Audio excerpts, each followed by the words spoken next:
Hello, my name is Tania Shah, and I want to welcome you to criminal law. So first what I'm going to do is I'm going to do an introduction to criminal law so you get a big picture of what we're going to be talking about. We like to do this for all the subjects because one of the things that's important for the student to know is that everything sort of connects together and one thing leads to the next.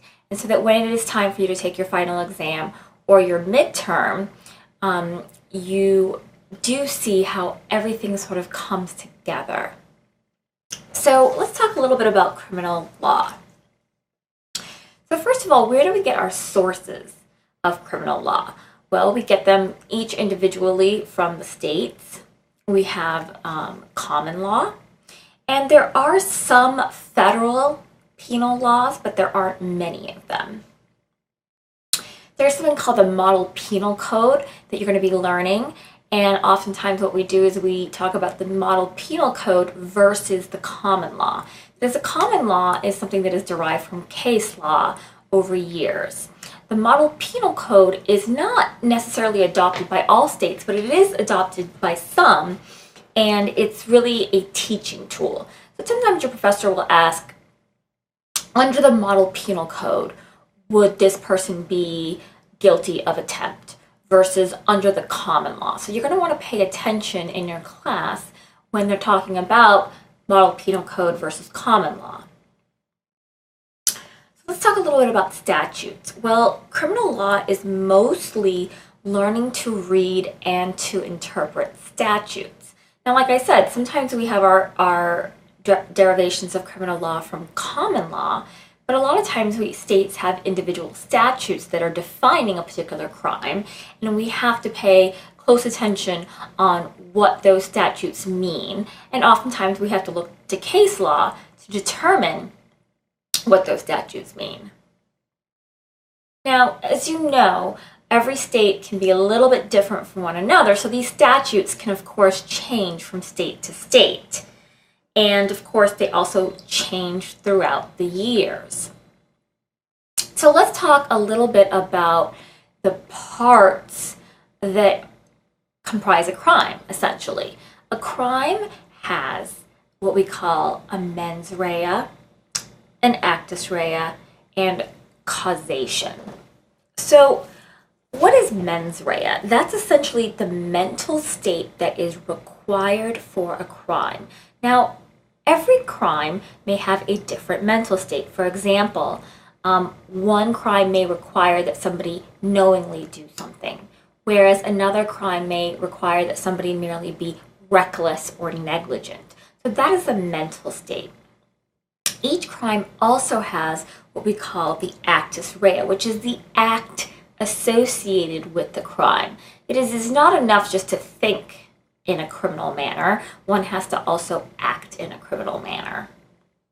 And finally, the causation. The causation is, in fact, the connection between the culpable act and the harmful effect that it produces.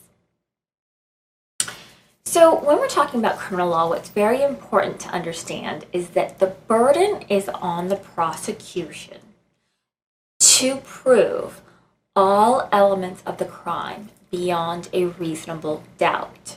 That is, the prosecution cannot put that burden on the defendant at any time to prove that he isn't guilty of a crime or isn't guilty of an element of the crime. It is the prosecution who has that burden to demonstrate and to prove that the defendant is guilty of every element of the crime beyond a reasonable doubt.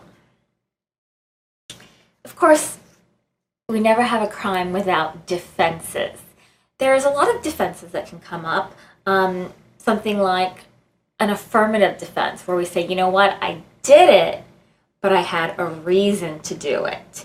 These are, of course, always brought up after we discuss the elements of a crime. You don't want to ever jump straight into a defense of a crime before you establish the elements of a crime.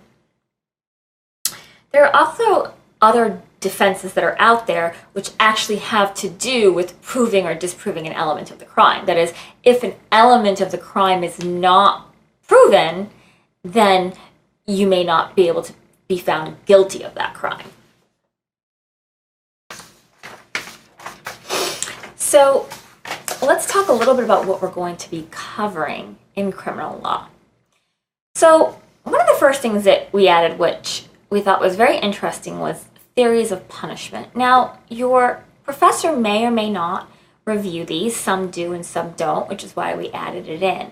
The theories of punishment essentially discuss, now that we've caught our criminal, what are we supposed to be doing with him or her?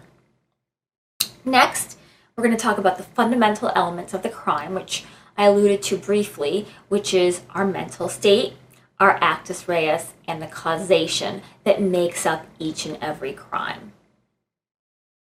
Then we're going to talk about our inchoate crimes. These are essentially our planning crimes or our attempt crimes, which are crimes in and of themselves. So even if you are planning to commit a murder or attempting to commit a murder, those can be crimes separate from the murder in and of itself. So that's what we call our inchoate crimes. Homicide. We all want to know all the different ways a human being can kill another human being. That is, what are the mental states that are required in killing that human being? What causation do we have to demonstrate? What act is necessary? And there are many different kinds of homicide that you'll be learning about. Theft crimes, which is the taking of property belonging to another, and essentially it doesn't belong to the defendant. So it's when the defendant takes this without permission or consent. In some cases, they are taking it, for example, in robbery, they're taking it with force. Then we'll talk about rape, which is where we explore the laws that govern sexual assault. And finally, we will talk about defenses. What are the defenses to crimes both against the person and against the property? So that is your big picture introduction to criminal law.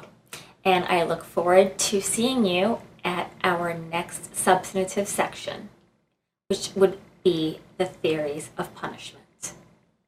Thank you.